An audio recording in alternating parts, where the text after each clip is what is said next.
Now, one of the easiest ways of trying to approach the Hindu, to talk to him, to reason with him is to confess at the outset that our people, our forefathers were Hindus.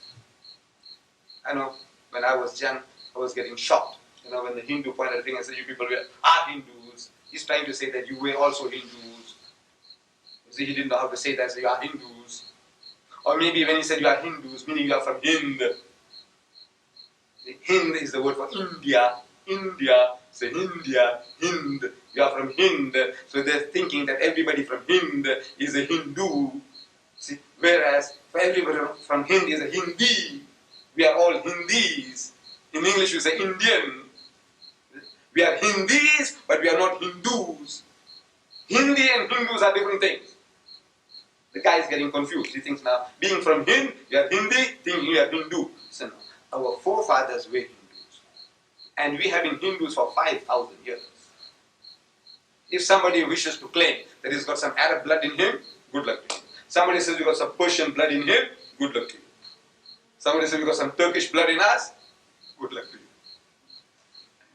But coming from India, our ancestors were all Hindus. Now once you confess that, you see, it makes it easier for the Hindu to listen to you. This is our people, my people, what happened? How is it that this guy is talking differently now? So now you start broaching the subject. And I have been using a technique. I live in Viral. That's about 30 kilometers outside Durban.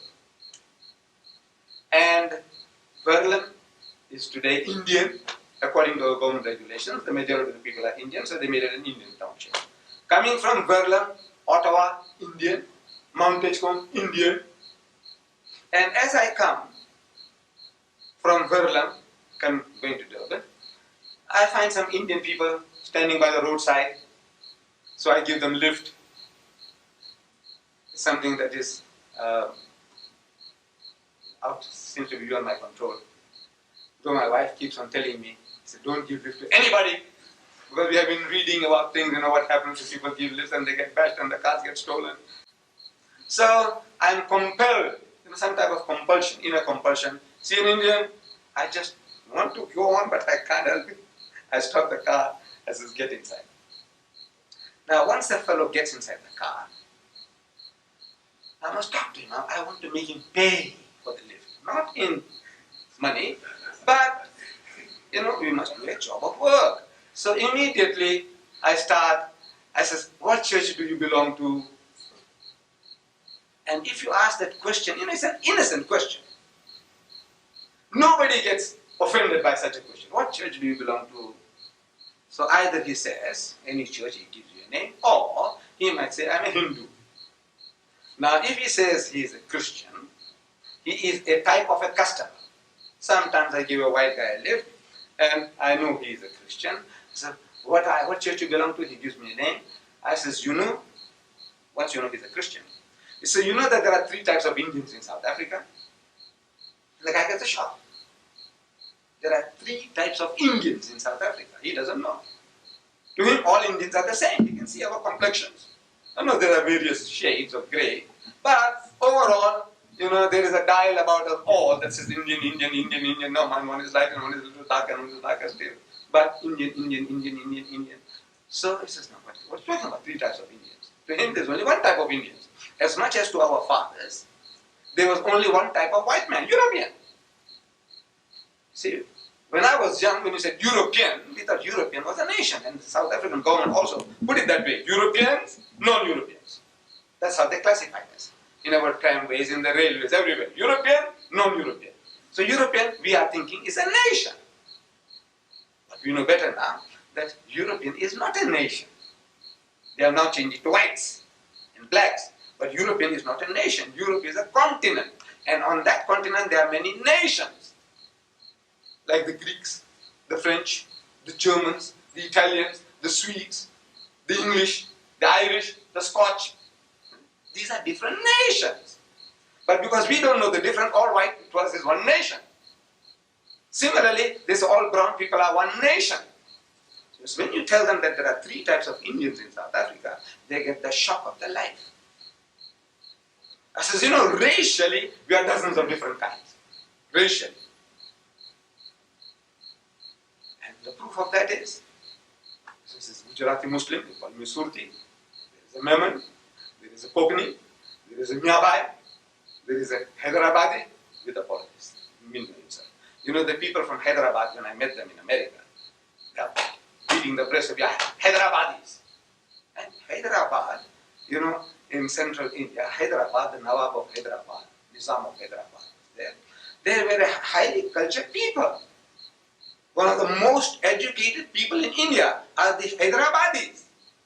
But here in South Africa, because the term was being used disparagingly for our Urdu-speaking brethren, so now it seems like an insult to say Hyderabadi. But the Hyderabadis in America, I met them, they're beating the breath. Yeah, Hyderabadis. Hyderabad, Kenya. What do you think? Not like you people come from Gujarat, from Bombay, from here, there.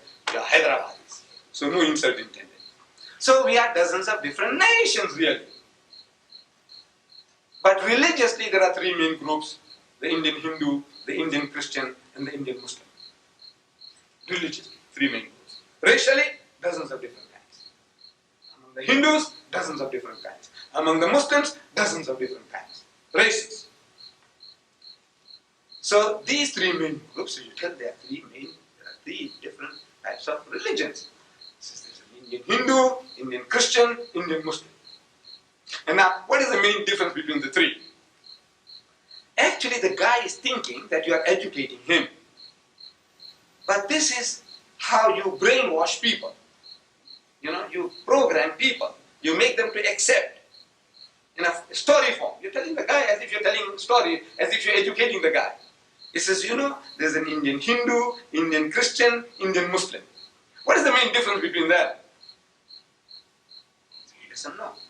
So he says, you see, the Indian Hindu, in his philosophy of religion, he believes in God's incarnates, meaning God coming down to earth as a man.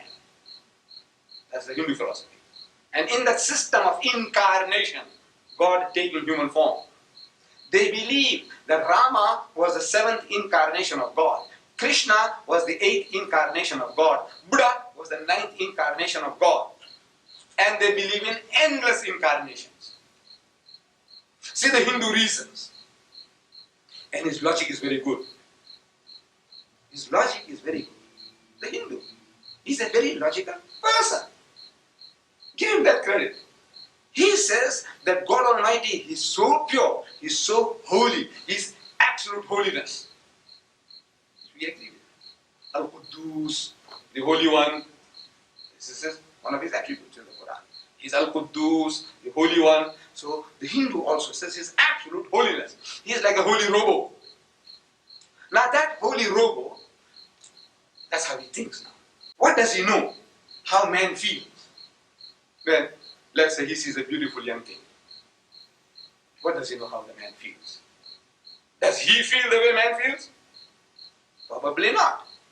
Then so what right has he to lay down rules for us? What does he know? Like somebody jokingly remarked about the Pope. See, the Pope made his pronouncement on the pill, birth control, pill. So somebody remarked that the guy who doesn't play the game, what right has he to lay down the rules? Does he play the games we play? The Pope? No. Then what right has he to tell us? Similarly, the Hindu reasoned, he said, look, does God play the games we play? Probably not. Then what right has he to tell us? Thou shalt not covet thy neighbor's wife. What does he know what is to covet? So to be qualified, he should come down to earth as a man. He's born like any other human child. Now that is the Hindu idea for justification for incarnation, God becoming a man. The Christian, he says that before Jesus, God did not incarnate. After Jesus, he will not incarnate. He will not take human form. He is the only incarnation, meaning only time that God came down to earth as a man, he came in the form of Jesus Christ. What does the Muslim say? The Muslim says God does not incarnate at all. He doesn't become human at all. What does he do? He chooses a man from among men, one of us, flesh and blood in all respects. But that person is so finely attuned, he's so sincere to God, that whatever God Almighty commands him on a higher spiritual level, what we call revelation, the electromagnetic waves of the spiritual world, that person hears those signals, those messages, and he conveys them to us on a human level, sound wave. Thou shalt not commit adultery, thou shalt not covet thy neighbor's wife, thou shalt not steal, thou shalt not kill. Can you see? On our human level, we can understand what he's talking about. Such a person, we say, is a prophet of God. He's the mouthpiece of God. He's speaking the words of God, but he's not God. So the Hindu believes in many incarnations, the Christian believes in one incarnation, the Muslim believes in many incarnations.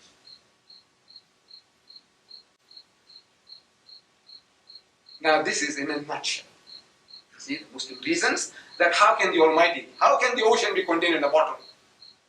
The Almighty, in a little puny thing like you, this. No, this is the Muslim concept. God does not become a man, and it is not necessary for God to become a man to understand the problem of man, because if logic is true, it's logical but it's not true. If it is true, then God must become a monkey to understand the problem of a monkey. He must become a donkey to understand the problem of a donkey. He must become a cockroach to understand the problem of a cockroach. What kind of a God is this? He says, no, the Creator knows what He has made. If you made the table, you know what the table is. You don't have to become a table to understand a table. If you made the beetle Volkswagen outside, you don't have to become a beetle Volkswagen to understand a Volkswagen. The Maker knows what He has made. If God made us, He knows, and as such He is qualified, and He has the authority to dictate to you, to tell you how this machine ought to behave. He has a right to give you instructions. He doesn't have to become a man to understand the problem.